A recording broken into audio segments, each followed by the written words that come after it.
and welcome to the second episode of Tales from the Vinyls. Today we will be yapping about Dead to This World. Or does it look like that? I don't know. Yeah, I do know, because it's the same album. And it's First Strike for Spiritual Renewance. I know because I can read.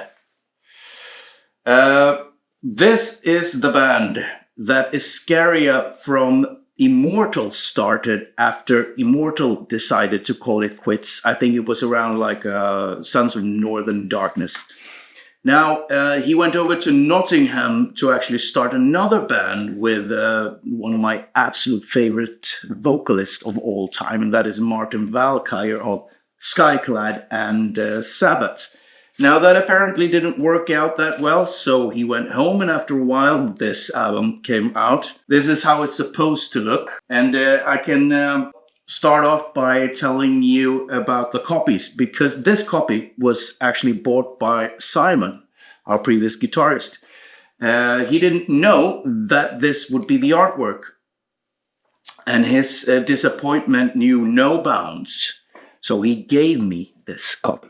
I was grateful for that, but I kind of understand his point because it was supposed to look like this, and it didn't. It looked like this. Grandfather, tell me a story. Well, all right. Go and get your storybook. No, not one of those. A real story. A real story? Yes. Tell me about when you were a boy. Well then, I shall have to take you back with me a long way in time. It was my 30th year.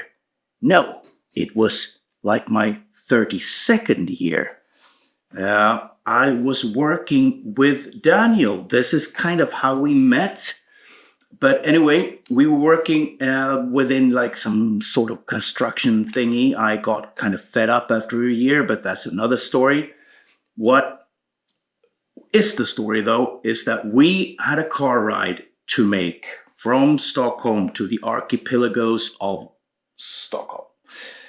And it was a ride about 1 hour, 1.5 hours. It was my car, so it was my music, my rules. At the time, we were starting Sterbhaus. This was around 2007, 2008. I was wrapping up the recordings and the release of this album, which is the last album I did with my one-man project, Elvira. It's a really kooky and excessive album, and there I am. Yeah, 20 years ago, so I'm 30 years old here, and I got a lot of stuff in my face there, as you can see. Now, when you release albums, you get reviewed.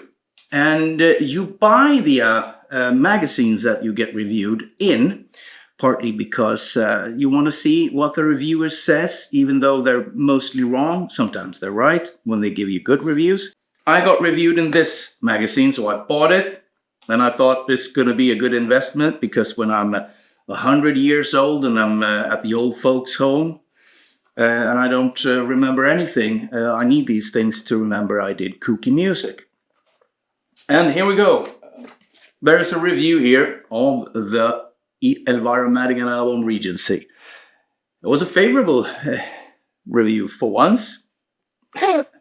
Nah, I shouldn't be like that. But anyway, on the same page, there is another review. It was blackened thrash metal, speed thrash metal, so I thought that was interesting. But it says in the end that one would do well to actually enjoy this album once a day. There's a daily dose to be delivered. And we certainly listen to this album once a day in my car going from Stockholm to the archipelagos to work outside in horrible weather conditions. And it was brought from that car to most everyone Daniel knew. And that actually was more or less the same kind of people that were the only people that showed up on our gigs. at first when we played youth clubs and got paid in popcorn. I know that this album rubbed off quite a lot on Sterbhaus. More so maybe than we care to admit in the beginning. I mean, some musician, we get inspired and you do something completely different. You do something that's maybe a little bit right in the same veins, And some people just nick stuff.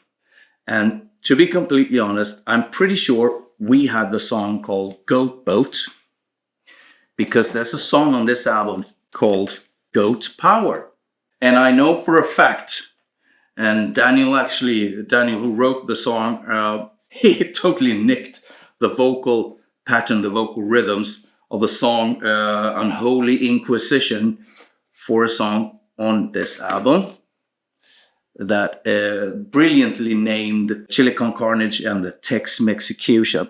So check that out and see if you can recognize it. First strike for spiritual renewance with Dead to This World.